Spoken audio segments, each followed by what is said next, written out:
Good morning, Bucknutters. It is Tuesday, October 4th, 2022. I am Dan Rubin. This is the Bucknuts Morning 5 and change. If it's Tuesday, that can mean only one thing. The lovely and talented Steve Wiltfong has joined us from his humble abode, his man cave, his office. Steve, how goes it? Good morning, Daniel. Doing all right, man? You doing well? Doing the hottest time on the recruiting front. We are in the heart of the season, but there are some good questions up here that we got from the front row. We're going to take those, talk football, and we are going to go get out on the road and do some work. So this may not be the longest show we've ever had, but we do appreciate Steve stopping by. Your general impressions so far, we'll get to those. There's some large recruiting questions, though, we have to start with. X Biddy asks, does 2021 plan on including On3 recruiting rankings in their composite? We already do. They're already in there. It's done. I wanted to make sure that everyone knew that. Obviously, On3, the newest of the recruiting services. It is always good for the composite to have as many reliable networks on there, though. The whole point of the 24/7 Sports Composite is to kind of flatten those numbers out and give you a consensus. They have some good people over there, so a good addition to that as well. Any news on McDonald following his visit to Ohio State? Defensive lineman, not much crystal ball activity headed towards Columbus. Yeah, he had a really good official visit to Ohio State. Saw fit, talked to him after his visit. Said great visit. Saw everything I needed to see. Highlight was the game atmosphere. He loved the way Buckeye Nation was turned up. Said it was insane. Thinks he has an opportunity to play early, and also said that he's close with Ryan Day and Larry Johnson, and met with Coach Day a couple times on his official, called Coach Johnson a mentor. And, next up for him is an official visit to Oklahoma the weekend of October 15th. And as of last week, said he was talking with the Clemson staff about setting one up with them. You also have Florida in there swinging hard, in Michigan. Florida and Michigan. Okay. Another one, Bidster. Keon, Keeley, and Damon Wilson are visiting Alabama and Georgia this weekend. Do you feel we will have a better read on where these highly touted prospects may commit to following their visits? We would certainly hope that would advance the process. What's your kind of general vibe on each guy going in? Obviously, we've had you on here several times, and you've got a chance to talk about those guys. So we're kind of rehashing some stuff. But just there's so much chatter about visits to Alabama and Georgia when they have already visited Ohio State, and we all know the vibes. So bring us in.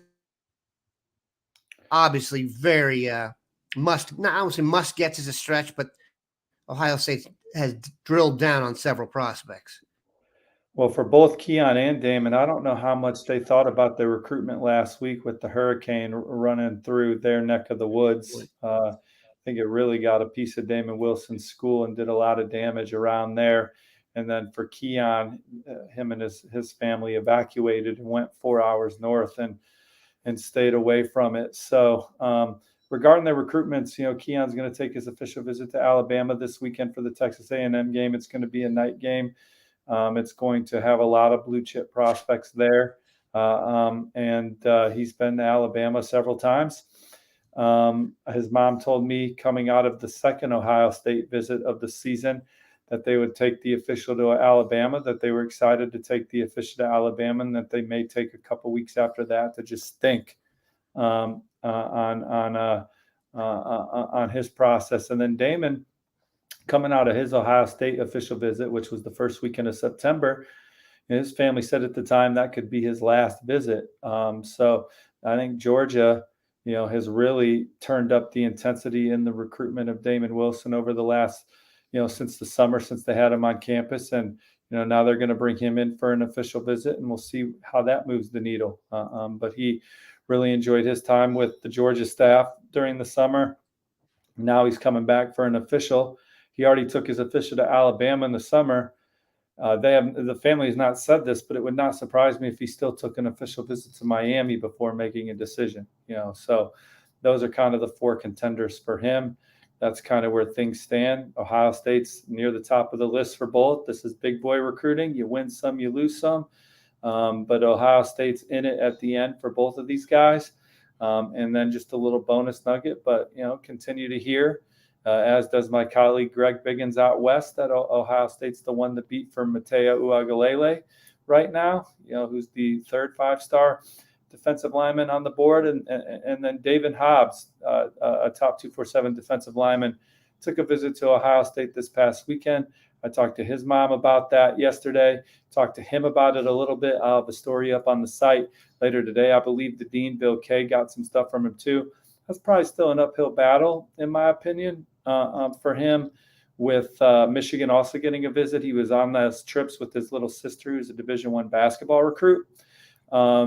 Alabama, North Carolina, Auburn, Georgia, and Tennessee are schools that were firmly entrenched in his recruitment. And, the Big Ten school is trying to make a move here late. Always an extra nugget from the Fong. We love it. Let's stick in the Big Ten here. And the question is from Northwest Ohio Buck 2009, and it's a good one. Does the firing of Paul Chryst improve our chances with Donovan Harbor? Paul Chryst, of course, the longtime Wisconsin coach, very successful coach. I can't remember off the top of my head a coach fired with that kind of record. Really impressive. But I think Ohio State probably being up 28-0 with 13 minutes to go in the second quarter and pounding Wisconsin once again didn't help. How does it improve our chances with Donovan Harbor? Maybe explain to us who Donovan Harbor is, and then even what you think of the Chryst firing.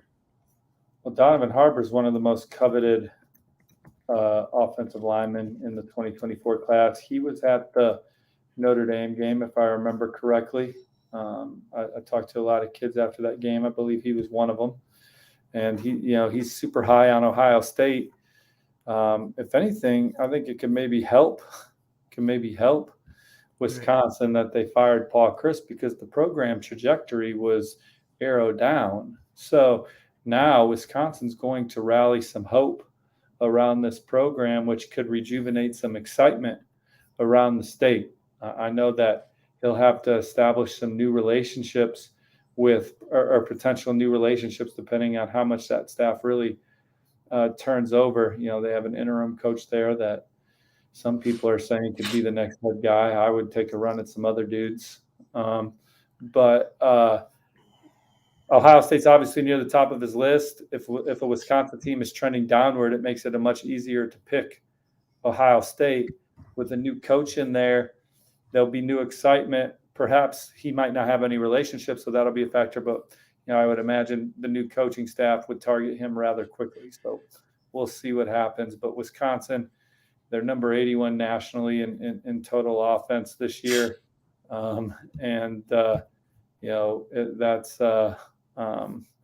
last year they were 89. They were 120 in passing offense last year, 105 in passing efficiency offense last year.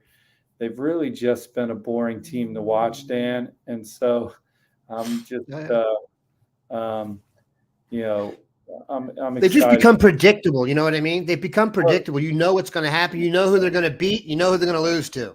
And the biggest myth, you see these Big Ten West programs and their defenses being propped up as these great defenses, and they're all ranked high in the NCAA year in and year out. But all the offenses in the Big Ten West typically suck every year. So when you're lining up against crap offenses, it can skew or slow-paced offenses. You can walk around like you got this great damn defense, but who are you playing against? So, I'm ready to see some a new regime at Wisconsin and see what they can do. And I mean, Lance Leipold, Sean Lewis at Kent State, he's a dude. Kent State's, that's been a historically horrendous place to play football from a winning standpoint, and he's turned them into a very respectful mid-major that's had some success, and they've had some fun on offense there. So, and he's an alum. Those are the guys that I'm excited about potentially for Wisconsin.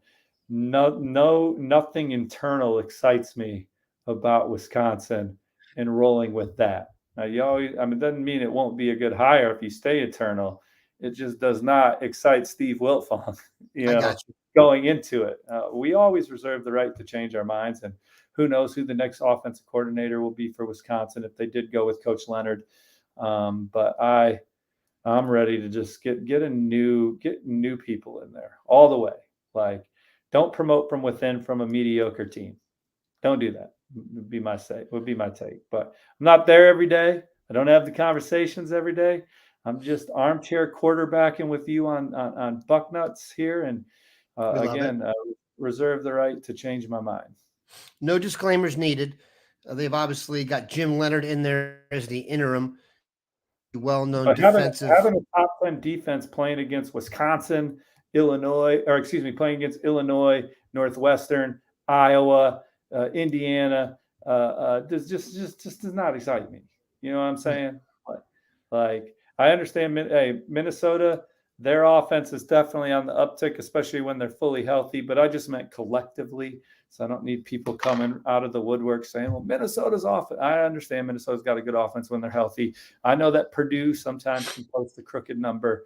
But historically, these offenses in the Big Ten West, not very good. And the Big Ten as a whole is kind of a slower paced game. So when you're trumpeting these great defenses, I still say most of the defensive, a lot more SEC players hearing their names called in the NFL draft on defense than any other league. No question. And I think to back up Steve's point, that if you go look at the recent rankings, Wisconsin always is at the top of the defense rankings in all the categories. And I used to be worried about that when we would play them, and then you'd actually watch the game and realize that's more of a schematic deal. And like you said, Jim Leonard, can't match up. Can't match up. All right, we're going to take a quick come back, handle some more questions here. All right, we are back. Let's take a couple of these and then be good about this. Do you know who this is? What can you tell us about Nolan Hauser kicker, William Amos Huff High School? You heard of that dude? I certainly haven't. I'm not. Kickers really aren't your forte. This is awesome that this question snuck in. I know. I threw it in there for that reason. Who's the producer? Who's producing this bad boy? Who do we get on? No, I'm just kidding. Yeah, we need one. If you know one. Is this Nolan Hauser's family? I unfortunately don't know, but I did just pull up his profile, and he's got 2 offers, which I know that's normally one more than most specialists get. So I was going to say, not bad for a kicker. He must be damn good, man. I am armchair quarterbacking going to say that Nolan Hauser's pretty damn good if he's got 2 committable kicking offers. So congrats, Nolan. You keep bombing it, brother. All right, let's take some general questions that I had on here. One that we got in several spots. One, do you agree that Ohio State should be ranked number 1? No, I'm not saying that. I think that they're good enough to win the national championship, but I wouldn't rank them 1. I'd make them go prove it on the field against an SEC opponent. I know Georgia didn't play great the last 2 weeks, but they got to get healthy, but they've also shown that they're really, really good. Alabama, when they're healthy and right, those would be the 2 teams that I would rank at the top right now. Alabama and Georgia would be my top 2, but I'd have Ohio State at the dance, and all you need to do is get a ticket into the room, and then you get to prove it. You get to prove it from there. But no, I wouldn't rank them number 1. How about this dude? DeMatha, I put this up here obviously because of my DMV bias. DeMatha, if it's not the most elite athletic high school in the United States, it's in the mix. How Chargers haven't offered running back Travion Mizell DeMatha? Mizell's committed to Georgia right now, and So he's in the fold for them. And Ohio State, they're all in on a couple other guys. Jarrett Gibson is kind of their number one target in the 2024 class. Tony Alford is going really hard for him. I think that they're also, I think that Ohio State's also looking at the young man that's committed to Florida State in the 2024 class as well, who plays quarterback, kind of reminds of Cam Akers with his style of play. Cameron Davis out of Albany, Georgia. Those are two guys that I know that Ohio State really likes at running back in the 2024 class. And when you're Ohio State, you kind of can draft at the position a little bit. Certainly the guys that we've seen Ohio State recruit at running back, they've been historically as of late. Is that even a correct statement? Historically as of late, they've been major blue chip. Technically accurate. Yeah. I don't think you can say historically as of late, but Ohio State, they've been recruiting the premier backs in the country.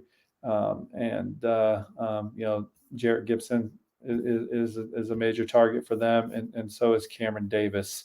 Those are guys that I know Ohio State really likes a lot. And the list is a little longer than that, but they're in on some major running backs right now. Don't you worry. Yeah. Running back is really one of those positions I just don't worry about. I think there are plenty of them out there, and we always end up with a good one. Let's finish with this. Wrong. Let's finish with this. Devil, I think. Do you actually believe that team up north is a top 5 team? So we talked about the top 3. I think everyone's a consensus on that. There is some debate on 4. I think most people have Clemson in there. Yeah, but I think that Michigan could beat Clemson. I like Michigan as a top 5 team, and because when I'm looking at the poll right now, I like Michigan in there. There's some other schools that excite me a little bit. I'm excited about Ole Miss. We'll see what Tennessee does at LSU, but they've been interesting. Obviously I can't wait for the Penn State Michigan game when that goes down. But who are you putting in? I understand it's up for debate. If you want to put USC and Oklahoma State in, fine, but it's not blasphemous to say that you think Michigan's better than those teams as well, right? Sure. Yeah, I can rock with it, and y'all should want Michigan to be good. Y'all should want the Big Ten to be good because, that's what'll season you for these opponents that you really, truly want to beat on the back end. Because say what you want, you can watch LSU and you can watch Auburn and some of these programs and say that they're not very good. And they're not, man, sometimes in the SEC, but they're all big and physical, and it's a warrior league. And so for y'all, I would want Michigan to be really good and just beat them every year on the back end. I want Penn State to be good. I don't want Michigan State to lose 3 ball games in a row. I don't want them to go out to Washington and lose. That's not good. Who's that good for in this league to go out to Washington and lose? It's not good. If I'm Ohio State, I want, high tides raise ships, and so you want Ohio State to get tested a little bit before they roll into the playoff, and we'll see. I think everything I just said there is kind of a cliche, though, but I believe in it. No, it's good. Most cliches are cliches because they've been said over and over, and they're accurate. But I would agree. I think Michigan and Penn State are both pretty good this year. Michigan's got a lot of speed on offense. I cut you off. I apologize. Okay. Michigan's got a lot of weapons on offense that they recruited over the last few cycles, really elevated their skill, player, dynamic ability in the running back and receiver room. They've always had tight ends. They've always had an offensive line. And then J.J. McCarthy is a sophomore that's proving like he's got a really good trajectory. And Penn State, they are what they've always been. They're tough. They're not scared of anybody. They got some people. They've always kind of been, to me, like a schematic deal. Like, are their coordinators putting their guys in the right position to play well on Saturday, week in and week out? Has been more my thought on Penn State, because the NFL draft, they've only had more and more people picked every year. So they're on. They've had more pro talent, and so I just is Mike Yurcich coming into his own at Penn State? Sean Clifford, he's in his he's a 6-year vet. But they got some talented running backs. They got some wideouts that can run. They got a really good tight end room as well. And then on defense, they got guys that hit hard in all 3 levels. So. Obviously I'd pick Ohio State to beat both of them, but I think those 2 teams are exciting right now. Yeah, those will be the games to watch. We've got him circled, and the Fong will be here to talk about both of them. We appreciate him stopping by. Have a good one, Bucknutters. Take care, y'all. See you on the front row.